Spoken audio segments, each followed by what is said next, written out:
Yaadu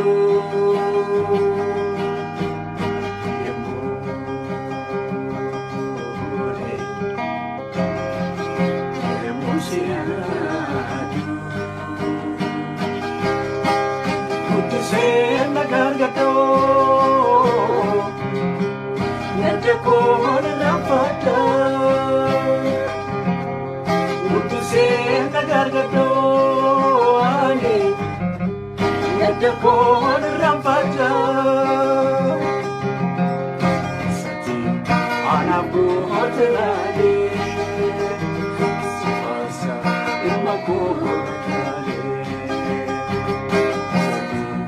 Ana buote ani sipasa imaku kadade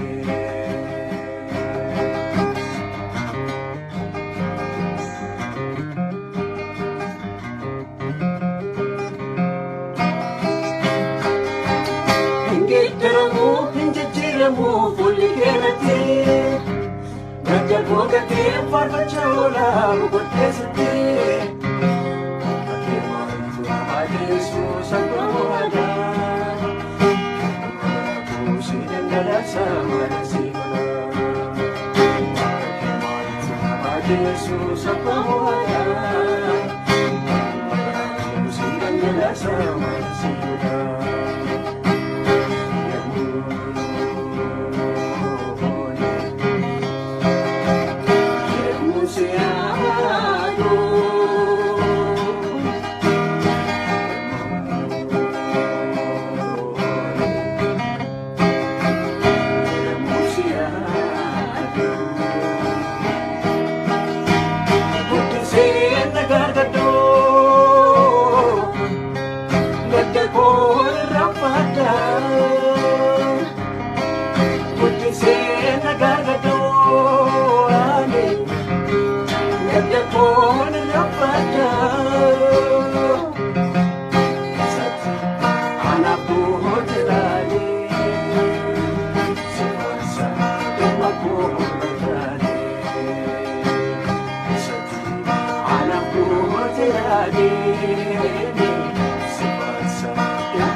Amoralo Sinajiro yon balira fayarate Ufat sus majanagapo situnafe Sinajiro yon balira dirate Ufat sus majanagapo situnafe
Sadwa jalayon dene sindubiradu Pandikin kaga chalakoti Satu pokokute dilagituti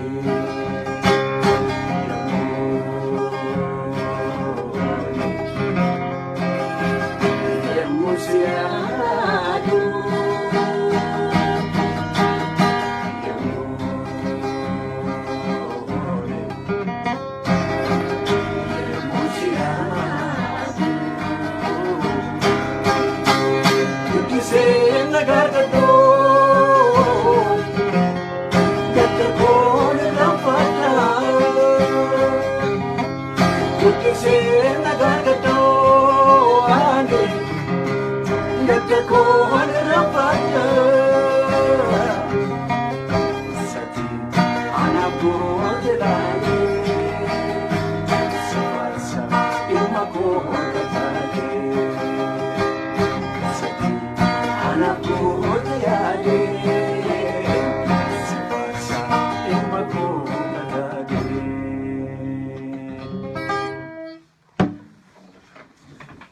Hallelujah. Nagaa Waaqayyo hunduma keessaniif haa ta'u obboloota keenya attam jirtu. Ani Faarrotaa Dastaa Sarmuu haadha manaa koo abbaa haadha beekaa wajjiniini. Hamma Waaqayyo nu gargaari yeroo ammaa kana obboloonni keenya baay'een guutummaa biyya lafaarraa kan abdiin hin qabne kan dadhabbiin isinitti dhaga'amu kan jireenya keessan keessatti hooppii fi jajjabinni perseveransiin kan isinirraa fagaate sagalee Waaqayyoon isin jajjabeessu jaallannaa. Sagalee Waaqayyoo caalaa wanti nama jajjabeessu, wanti abdii namatti horu, wanti nama cimsu, wanti nama dhaabu, wanti nama kaasu hin jiru obboloota koo.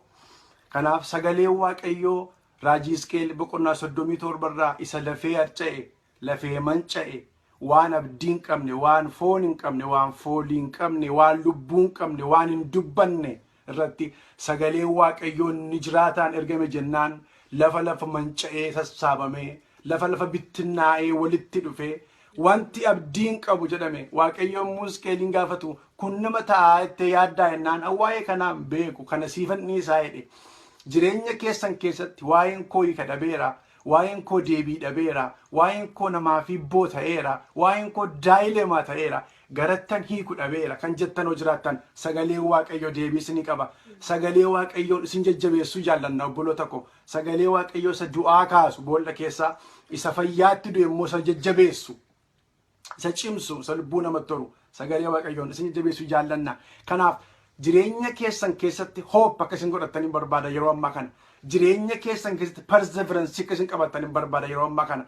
Eenyuun keessan namoonni sagalee Waaqayyoo isin keessa jiru, namoonni Kiristoosiin amantanii jirtan isin eenyuu gadi miti. Biyya lafaa kanarraa eenyu oli malee kan akkasiin irra deddeebitanii foon keessanitti, ribuu keessanitti, lafee keessanitti, hidda dhiigaa keessanitti, orgaanii keessanitti, orgaan siistemii keessanitti akkasiin kan hintanii jaalladha. Obboloota koo namni sagalee Waaqayyoo keessa jiru laafaan qabu, namni sagalee Waaqayyoo keessa jiru dadhabaan qabu, namni sagalee Waaqayyoo keessa jiru hiyyeessan qabu. Haleluuyaa. Kanaaf sagalee Waaqayyoo isin jajjabeessuun jaalladha obboloota koo yeroo ammaa kana.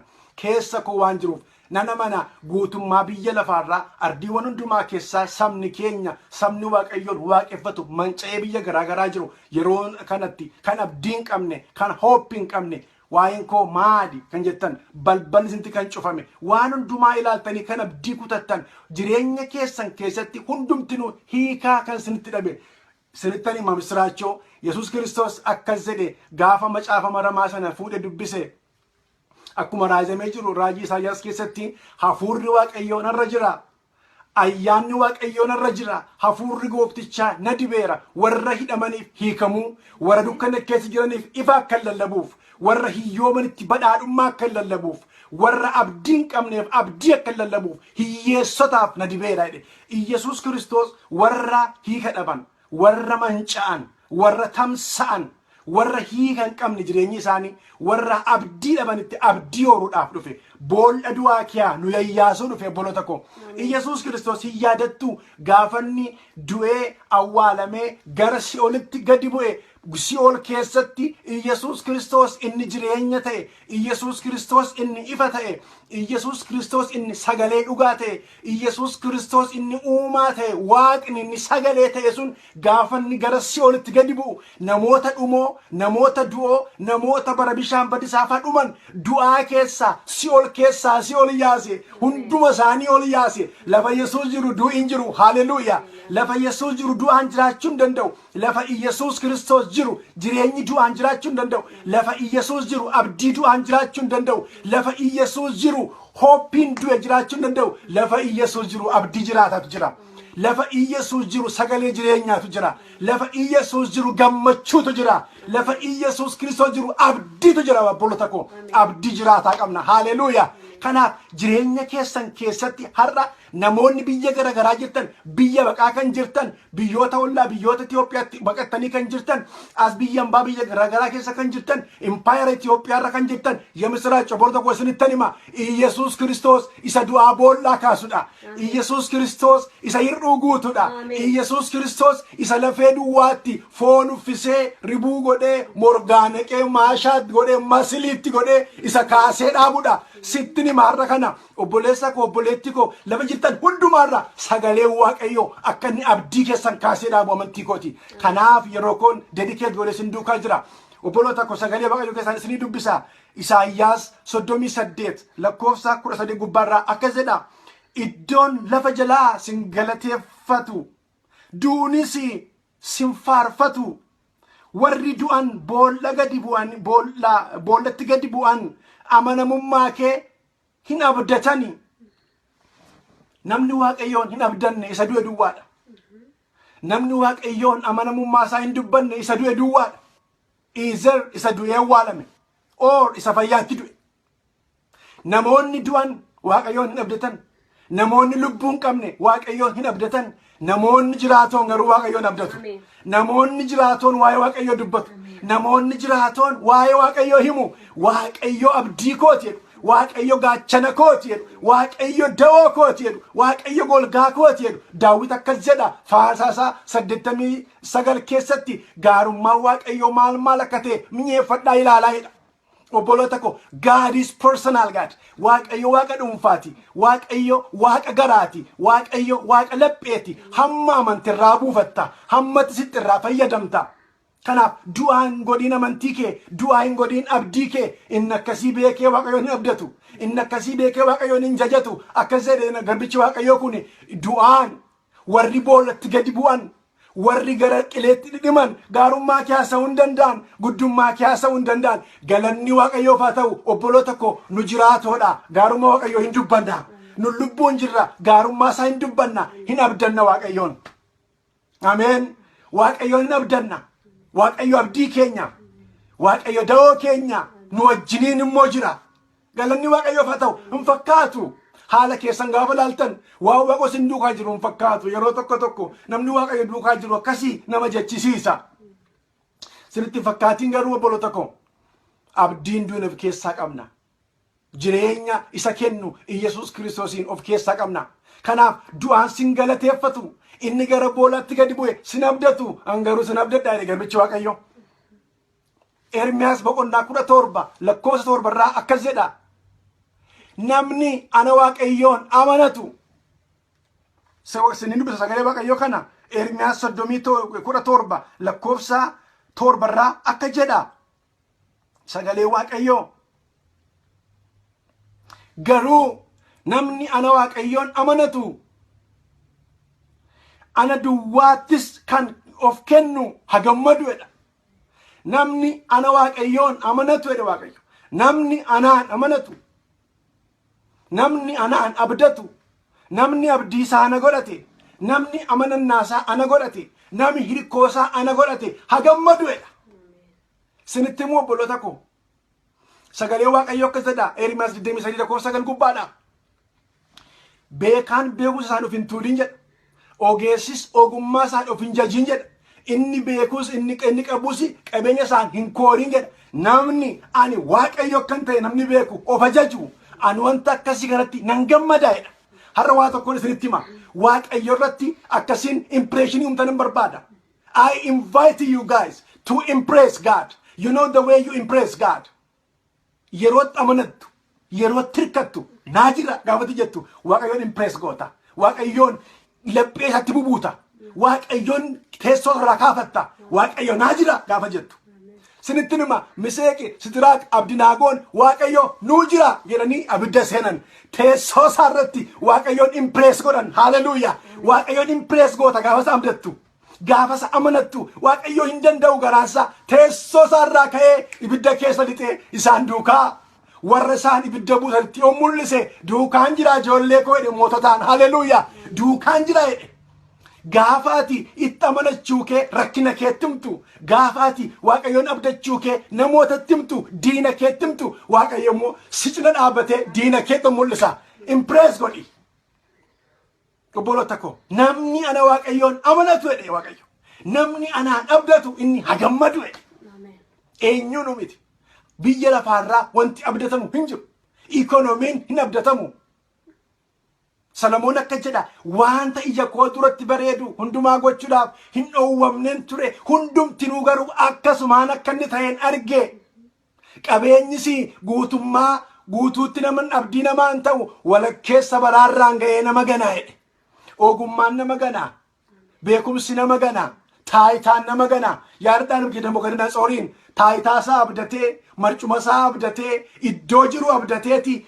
Yerusaalem kun ulfina koofi guddummaa koof kanan ijaarradhe jedhee gaafa inni irra naanna'ee fokkoru.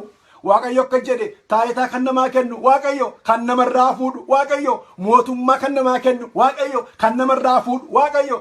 Waan ofii godhatte immoo sitti fakkaatee of tuultaa, waan ofii godhatte immoo sitti fakkaatee ittiin koortaa jennaanini Waaqayyo fuudhee sammuusaa intellectualitii isaa bilchinasaa sammuusaa sanittiin yaadu consciousness isaa fuudhee unconscious godhe, nama sa'aa godhe itti agarsiise Waaqayyo.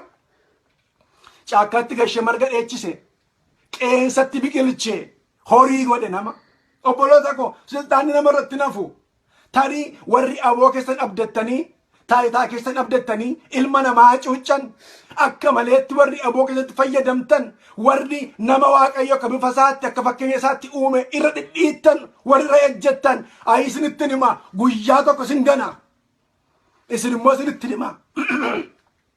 Warri karaa hundumaan hacuuccaan, karaa hundumaan dhidhiitamuun, karaa hundumaan reebamuun, karaa hundumaan reebicha saayikooloojii, reebicha fiizikalii, reebicha karaa hundumaa warri jala jirtan isinitti immoo gammachuun qaba. Hin sodaatinaa. Waaqayyoon kan abdatu haa gammadu. Achi keessatti Waaqa ibidda keessa nama duukaa galu, achi keessa Waaqa nama baasu, Waaqa si walitti gadi bu'ee du'aa boollaa yaasu, Waaqa du'aa waa boolla keessaa dhageessifatu, Waaqa galaana lamatti kutu, Waaqa aduu dhaabee saba isaatii lolutu jira. Isatti immoo waaqeffannaa. Harkan laatinaa, hin sodaatinaa, cimaa dhaabadhaa.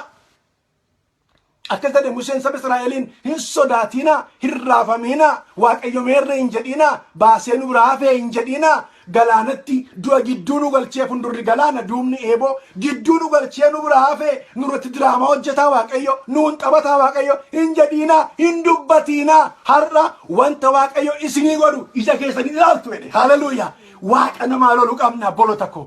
Waaqa nama gargaaru qabna obboloota koo. Waaqa du'a nama oolchu qabna obboloota koo. Waaqa anaaf du'a gidduu ta'e Daawit anaaf du'a gidduutti tarkaanfiin tokko yommuu hafe abeet galanni Waaqayyoof haa ta'u. Yeroo Waaqayyoo miti malee gooftaan si dhiisee miti obboleessa koo. Yeroo isaatu hin geenye malee Waaqayyo si dhiisu. Waaqayyo si duukaa jira. Waaqayyo si jajjabeessa. Waaqayyo si kaasa. Nan amana an dhugaa Waaqayyooti. Amantii guutuudhaan sirriitti lallabaan jira. Inni lallabaa jiru kun sagalee Waaqayyo isa Waaqaaf lafa uume waan ta'eef, isa jiru gara isa hin jirre gara wanta jiruutti isa fide waan ta'eef. This is the word. The word that I'm preaching to you is the word that brought everything from nothing. Kanaaf amantii guutuudhaan jireenya keessan keessatti akka inni hojjetu waan beekuuf ergaa Ibroota boqonnaa 12 lakkoofsa boqonnaa 4 lakkoofsa 12 gubbaarraa akka jedha sagaleen Waaqayyo humna hojjetuuf keessa qaba jedha. That's why I am preaching to you now guys. Sagaleen Waaqayyo humna hojjetuuf keessa qaba. Kanaaf sitti lallaba amma, kanaaf sitti hima amma. Namoota baay'ee kan du'aa kaasu wanta beekuuf, abdii kee du'e kan kaasu wanta beekuuf, hamilee kee cabe akka inni deebisee dhaabu wanta beekuuf kana amaneen dubbataa jira obboleessa koo. Yoo na dhageesse amma hiikamsisiita. Amma hiikamsisiita. Sagaleen Waaqayyo kun humna sitti godha. Sagaleen Waaqayyo kun si dhaaba. Sagaleen Waaqayyo kun si utuba. Hallelujah. Humna hojjetuuf keessaa qaba sagaleen Waaqayyo. Kanaaf namni anatti amanatu hagammadu jedhe. Qajeelummaadhaan utuu Waaqayyoon sodaattu, utuu Waaqayyoof amanamtee hojjettu, waan sirra ga'u hundumaa hin sodaatin, iddoo ittiin kennin, galannii ulfinni Waaqayyoof haa ta'u. Mee faarsaa 16 isinii dubbisa sagalee Waaqayyoo. Faarsaa Daawit boqonnaa 16 isinii dubbisa. Galannii ulfinni Waaqayyoof haa ta'u. Akka jedha isinin dubbisa. Yaa Waaqayyoo an kooluu sitti galeera ati na eegi. Ani Waaqayyoon ati gooftaa kooti ati anaaf wanta gaarii hundumaadhaan nan jedha. Warri isaaf qulqullaa'anii biyyicha keessa jiran ulfina qaboota. Isaan anaaf guutummaa gammachuu kooti. Warri Waaqayyoon dhiisanii kan biraa fudhatan miidhama ofirratti hin baayisu. Dhibaayyuu dhiigaa isaaniif dhiyaatu. An hin dhibaafadhu. Afaan kootiinis maqaa isaanii hin dha'u. Yaa Waaqayyoo ati qooda koo isanaaf kennameedha. Ameen jedhaa bolota koo. Yaa Waaqayyoo jedhaa galgala kana warri waan baay'ee dhabdan, warri mana hin qabne, warri konkolaataa hin qabne, warri hojii hin qabne, warri barumsa hin qabne, warri fira hin qabne, warri abdii hin qabne, warri homaayyuu hin qabne, aduu gajjallaatti wanta dhimma namaaf dhimma baasu, wanta ilmi namaa lakkaatu, kamuu kiyaa kan hin qabne, gabaala kan jirtan. Come on, I have a message for you brothers. I have a message for you scientists. Come on. Akka jala sagalee Waaqayyoo, yaa Waaqayyoo ati qooda koo isanaa kennameedha. Hallelujah. Ati qooda koo sanaaf kennameedha. Ati xoofoo anaaf hiixatameedha. Sii kennameera, kennaa guddaa qabda. Waaqayyo kennaa keeti. Waaqayyo siif of kenneera. Qabeenyaa keeti, hirkoo keeti, dilbii keeti Waaqayyo kan budduufamee hin dhumne. Galanni Waaqayyoof haa ta'u. Funyoon safaraa iddoo gammachiisaa irra naaf hin bu'e. Eeyyee an dhaala guddaa namatti tolu qaba. An dhaala qaba. Dhaala guddaa, dhaala namatti tolu. An dhaala qaba. Namaan homaan qabu hin jedhin ofitti biga nama hirriba keerraa gaafa kaatu yaa Waaqayyoo atanaaf qooda koo isa naa kennamte dhaye. Ofitti hirriba keerraa gaafa kaatu akka jedhe namummaa kee kayyiti yaa namummaa koo dhaga'i. Maqaa kee kaasii yaa eberuu dhaga'i. Ati dhaala guddaa qabda. Dhaala namatti tolu Waaqayyo kennaa keeti isa sii kenname qooda keeti Waaqayyo. Gaafa namni maal qabda siin jedhu Waaqayyo nan qaba. Kana caalaa maaltu jira obbolota koo. Kanaaf ati iddoo lafa jalaatti ana hin laattu jedhe Daawit. Lakkoofsa 10 irraa ati iddoo lafa jalaatti nan laattu. Isa siif of kennesi ijaan iyyuu qilee akka argu hin gootu jedhe. Ati karaa jireenyaatti nama geessu nama barsiifta. Guutummaan gammachuu fuula kee dura. Gammachuun fuula Waaqayyoo dura jira. Kanaafuu gammaduu barbaadde ta'e fuula isaa barbaadi. Gaafa fuula Waaqayyoo agartu gammachuun jira sitti rooba obboleessa ko. Gammachuun fuula kee dura jira. Wanti namatti tolu immoo bara hundumaattuu mirga kee jira. Ani Waaqayyoon yeroo hundumaa maqaan Waaqayyoo haa ulfaatu. Waaqayyo yeroo hundumaa lakkoofsa 8 gubbaarra Waaqayyo yeroo hundumaa fuula koo dura jira jedhe Daawit. Waaqayyo yeroo hundumaa fuula kee dura rakkina kee hin kaayin. Yeroo hundumaa fuula kee dura gaaffii kee hin kaayin. Yeroo hundumaa fuula kee dura dhiphoo kee hin kaayin. Fuula kee dura Waaqayyoon kaayi. Gaafa jakkee banattu Waaqayyoon argi. Gaafa jakkee banattu Kiristoosin ilaali. Gaafa jakkee banattu fannoo isaa ilaali. Gaafa jakkee banattu du'aa kaasuu isaa ilaali. Gaafa jakkee banattu humna waaqummaa isaa argita. Kanaaf Daawit rakkoo isaa arguu hin danda'u. Dhibee isaa arguu hin danda'u. Diina isaa arguu hin danda'u. Waan isaa qophaa'e arguu hin danda'u. Hamaa kamiyyuu arguu hin danda'u. You know why? Akka jedha. Waaqayyoon yeroo hundumaa fuula koo durattan ilaala. Maqaa Waaqayyoo alfaatu. Inni mirga koo waan jiruufis ani hin shishu jedhe abbe. Galanni Waaqayyoof haa ta'u. Obboleessa koo hirriba keerraa ka'ii Kiristoosin ilaali. Utuu deemtu salaali. Utuu teessu salaali. Utuu ciiftu salaali. Yeroo hundumaa isa laali. Ulfinneef guddinni bara baraa Waaqayyoof haa ta'u obbolota ko. Kanaaf akkuma kana faarsaa 57 irraan isinii dubbisa. Faarsaa 57 lakkoofsa 7 irraan isinii dubbisa sagalee Waaqayyoo akka jedha. Garaan koo hin shakku jedhe Daawit. Maaliif amma maal jedhee ka'e? Aan boqonnaa 16 lakkoofsa 8 gubbaarraa aan yeroo hundumaa fuula koo duratti Waaqayyoon ilaala. Mirga koos waan jiruuf hin shishu. Ammoo akka jedha garaan koo hin shakku. Yaa Waaqayyoo sin faarfadhaa sagalee mi'a garagaraan sin dhageessisa. Garaan koo hin shishu. Bor maaliin ta'an jedhu. Bor maaltu narra taas hin jedhu. Yaaddoon qabu garaan koo hin shishu. Maaliif fuula koo dura kan jiru si, mirga koo kan jiru si, karaa hundumaa kan jiru si, ijji koo siin ilaala. Haleluuyaa. Kanaaf obboloota koo Roomee 12 lakkoofsa 12 irraa Phaawulos akka jedha. Abdii qabdanitti gammadaa rakkina obsaa jedha. Abdii qabdanitti gammadaa rakkina obsaa Waaqayyoon kadhachuutti cimaa jedha. Abdii kutachuun hiikan ta'u jireenya kiristiyaanummaa keessatti abdii wanti jedhamu hiikaa guddaa qaba. Iddoo guddaa qaba. Sagalee Waaqayyoo akka jedha wanti gurguddaan sadii jedha. Abdii, amantii, jaalala jedha. Wanti gurguddaan kun sadan abdiin, amantiin, jaalalli jireenya kiristiyaanaa keessatti iddoo guddaa qaba. Namni Waaqayyoon duukaa abdii malee deemuu hin danda'u. Namni jireenya isaa keessatti guyyaa guyyaattuu abdii malee jiraachuu hin danda'u. Abdii qabna. Abdii hin kutatiina.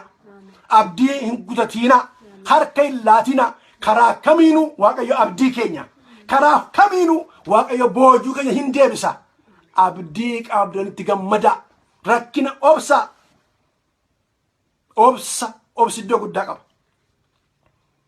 Kanaaf obboloota koo har'a jireenya keessan keessatti wanta baay'eedhaan abdii kutatanii kan jirtan yoo jiraattan, wanta baay'eedhaan dadhabdanii yoo jiraattan, wanta baay'eedhaan laaftanii kan jirtan, gaafa Yesuus Kiristoos du'aa ka'ee deemu wangeela Maarqos irratti namoonni lama abdii kutatanii coollaganiiti deemu turan gara Emaus. Yesuus Kiristoos immoo nama karaa deemu fakkaatee silaa du'aa ka'eera. Isaan hin dhageenye kan inni du'aa ka'e. Akka inni ka'eeru hin beekan.